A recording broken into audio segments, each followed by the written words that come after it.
So again, the Gemara says in Avodah Zarah that Reb Kiva was asked when Moshe officiated for 7 days before Aaron and his sons were installed to be the Kohanim on a permanent basis. What did Moshe wear? Because the Torah tells us here, Aaron had holy vestments, l'chavod l'tiforos, for kavod, for honor, and for glory. What did Moshe wear? Did he have special vestments when he officiated? So the Gemara says that the answer was he wore choluk lavon.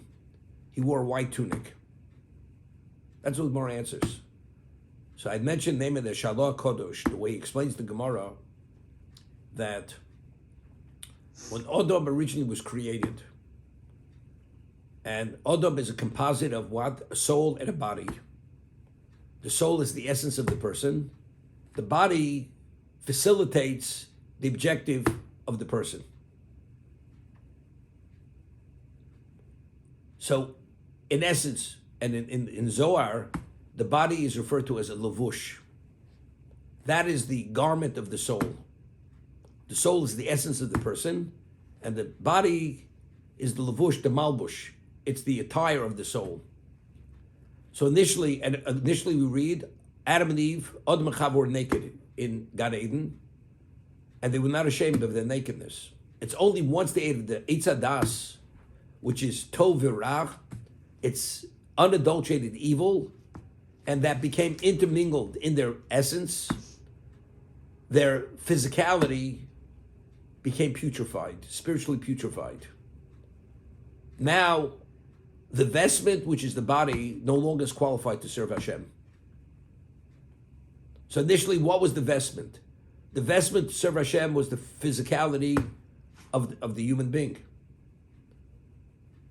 Moshe, in his own right, was so pure that not only was his soul pure, due to the purity of his neshama and his accomplishments, he spiritualized even his physicality. Therefore, we find he radiated at a level no one else radiated, to the point where they were not able to actually look at him, at his face.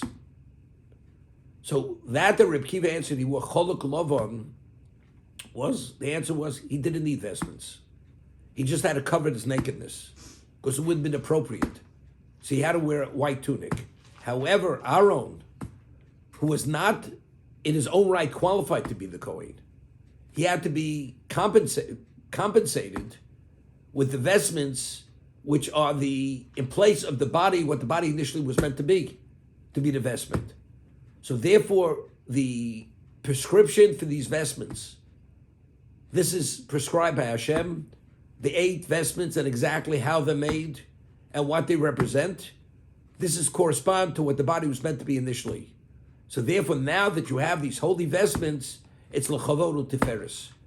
This will give you that special level of honor and glorification to be qualified to function in that capacity. Okay? Rabbi. Wait 1 second.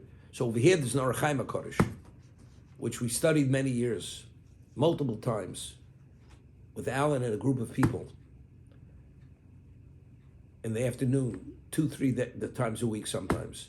And he says, we find that the ordinary Kohen he had 4 vestments, and they're referred to as Big Day Lavon.